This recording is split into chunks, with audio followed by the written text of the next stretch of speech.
Let's watch. This is Dan Hayes. For nearly 40 years, he coached college basketball. He retired in 2016 from Oklahoma Christian University with a career win total of 724 wins. That total gives him more victories at a four-year school in the state of Oklahoma than any other coach in the history of basketball in this state. More than Lon Kruger, more than Bill Self, Billy Tubbs, Nolan Richardson, even more than Mr. Iba himself.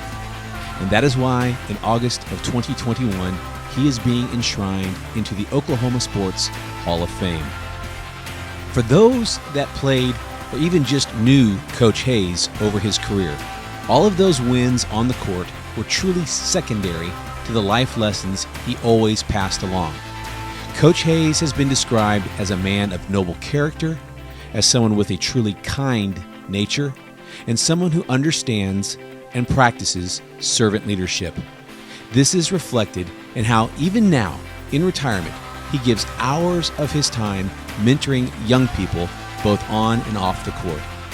There is no doubt that Coach Hayes knows what it takes to win basketball games. He also has learned what it takes to experience success and joy at life in general. This is Coach Dan Hayes. All right. Coach Hayes, Yes, thank you so much for doing this. This is like an honor. I mean, it really is. So, Coach, can I start off with your honors? Obviously, congratulations. I know you were just recently put into yet another Hall of Fame, and then in just a few weeks here, you'll be going into the Oklahoma Sports Hall of Fame. When you get the chance to stop and reflect on the fact that names like Henry Iba, Eddie Sutton, Lon Kruger, Billy Tubbs, that you have more victories in the state of Oklahoma than some of those amazing names.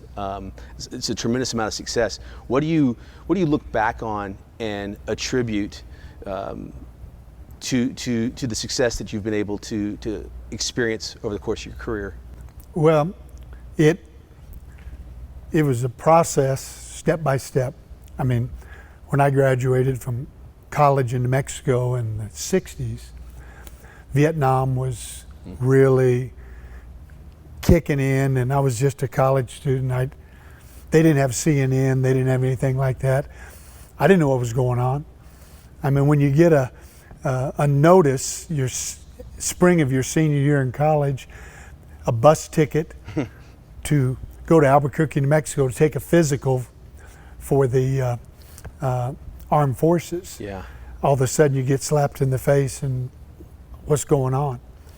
And so I took a coaching job and got a deferment because of that. They said it was a poverty area. Okay. So it didn't appear to be so to me, but so I became an elementary PE teacher and a sophomore basketball coach. Okay. So I started way down low, and then eventually became a high school head coach, and then a graduate assistant, and then assistant coach, and kind of took it step by step by step, and ended up as my first head college job at Northwestern State in Alva, Oklahoma. Okay. And then was there 5 years, and we were able to have some success, and then got a break and got the job at Oklahoma Christian, Edmond, Oklahoma City area, and then had 33 pretty good years there. Yes, you did. So that's kind of how it worked out, and was blessed. Nothing was really planned. It was just a year-to-year thing, and with a good wife and a great family that was able to pick up and move, which a lot of people don't want to do. And we'd load a U-Haul up and drive from Albuquerque to Spokane, Washington. From there to Durant, Oklahoma, to Alva, Oklahoma. Yeah. So it was a great process as I look back. One of the things that, as I have heard stories from people that have been around you and read up on your career, that people talk a lot about is the character that you have. And I know if you're a man of character, it's going to be a difficult thing to, let me tell you how great I am. But one of the things that strikes me is, obviously in your profession, there are plenty of coaches that have not as many victories as you have accomplished on the court, who are quite happy to tell you how great they are. And yet you, even in just the way you responded to that, you start pointing to your family and you point to other things. You're deferential. I've read several things about how there's a kindness to your character that comes through. It would seem to me, based on everything we hear in culture, that you can't be a man of integrity like that and have the kind of success that you've had. How did you split that atom? How were you able to maintain the character that you have and yet have the kind of success on the hardwood that you've had? Well, there was one word that when I was a GA at Eastern Washington University for a man named Jerry Krause, Dr. Jerry Krause. If you would ever Google him, he's the most published author of basketball in the history of the game. And he was a PhD, and the word he used and he taught me was respect. Respect your teammates, respect your administration, respect your opponent, respect the officials. And I always kind of tried to build things on that. And I never worried too much about winning games. They just kind of piled up. And I lost a lot of them too. Let's don't forget that. There's a lot of L's involved in that also. But I just tried to be myself, respect people. My first job in Oklahoma was in Durant at Southeastern State. I was the assistant. I shared an office with the custodian. They said, this is going to be your office. Rather than move him out, I said, hey man, we'll just share it together. It was a closet. We call it the cloffice. And I shared it with the custodian. That's awesome. And we'd be sitting in there eating sack lunches together and stuff. So I really tried not to put myself ever above anybody. Yeah. And it just kind of worked out. And here at Solid Rock, we had a camp here a few weeks ago. It was kindergarten through second grade. And we had 90 of them.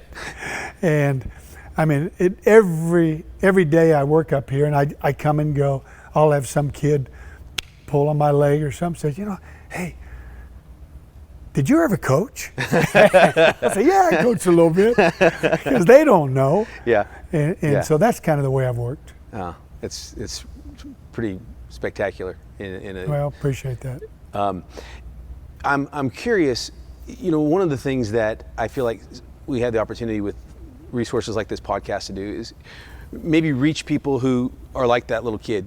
I mean, not necessarily they're kindergartners, yeah, right. But that maybe aren't even sports fans that don't, I mean, I can throw out and say, you're in the same breath with Henry Iba, and they're like, who's that? I mean, but despite the fact that they're not sports fans, there are things that, about life that you have tremendous wisdom and expertise about just because of the experiences that you've had, right, that you can speak to them. One of the things that I know in my life that I'm seeing a lot of and that I feel like I'm struggling with is just from a cultural perspective, things like personal discipline seem to have really, in our society these days, lost ground as far as being an important building block for things like character. I think discipline oftentimes these days is thought of like in the context of punishment or as a bad thing. Yep. And yet I know there's no way you can perform on a court, let alone any place else in life, without discipline. Can you speak to how discipline has been a part of both your coaching and just even your personal life? Well, I had good parents in Albuquerque. I grew up in Albuquerque, New Mexico. My mom was a long-time school teacher, activities director at high schools in Albuquerque. My dad ended up working for the state land office and commuted from Albuquerque to Santa Fe, 51 miles. He would leave the house at 5, 6 in the morning and get home 6 or 7, go to bed early. So he was there, but we never saw him much. Yeah. But they're the only two married couple to this day that are in the University of New Mexico Athletic Hall of Fame. So they would discipline people. And, I learned a lot from them, but I always thought the little things are the big things. Players who concentrate on the little things get better little by little. And I was a product of that. I was a grinder. I was small as a kid and grew naturally and had to beat people out as I kept coming up. And even as a coach, I swept the floor before practice every day. I mean, I've got pictures of me in the broom. A lot of people make fun of me. I always have a manager that comes, hey, let me do it. No. And they say, well, why do you do this? I never want to forget where I started. And why is that important? I wanted people to look at me and say, look, hey, Coach Hayes, he's sweeping the floor. He'll do the little things. There was an administrator at Oklahoma Christian. He passed away this last year, Dr. Stafford North. He was kind of the number 2 man in command at Oklahoma Christian all my years there. And I'd be walking down the sidewalk with him and there'd be a little piece of trash on campus. Dr. North in his suit and tie pick up the trash, or a piece of gum, and he just did the little things. And I call him the Apostle Stafford. His daughter was our athletic secretary. And so I became very close to them, and he just did the little things. And I patterned myself after people like that, and I picked up trash. And if I'd see someone sitting alone in the student center, cafeteria, I'd make a point to go over and say, hey, you having a good day? And they did a deal for me. I don't know, someone put I don't do Twitter, I don't do Instagram, I text. That's as far as I go. And some guy came on, when I was selected to this Oklahoma State Hall of Fame, which is a big deal. There's only one other small college basketball coach that's ever been in it. Bloomer Sullivan from Southeastern State. It's a big deal for me. This is Mickey Mantle and Johnny Bench. That's right. And people like that. Yeah. And not small college guys. But a guy said, I was a student at Oklahoma Christian. I was they have a Chick-fil-A thing in the cafeteria. And I'm up there and Coach Hayes bought me chicken. He said, hey, let me pay for your chicken. I don't remember that. I don't remember doing that. But he does. Yeah. And so that's just kind of the little thing. I never tried to put myself above anybody. Maybe that's a good way of putting it. So do you, and this is obviously, it's not a trick question, but it's a no duh question, but do you equate the success, the wins, I mean, there's importance in the L's too, but the wins, do you equate that discipline in doing the little things right? Do you equate those things together? Without question. Because I go back to the respect thing where, you respect the game, respect possession of the basketball, don't turn it over. Respect making free throws. Anybody can learn to do that. Well, I guess some MVPs in the league who take 12 seconds to shoot a free throw. Giannis, Yeah, Giannis, I'm watching him last night.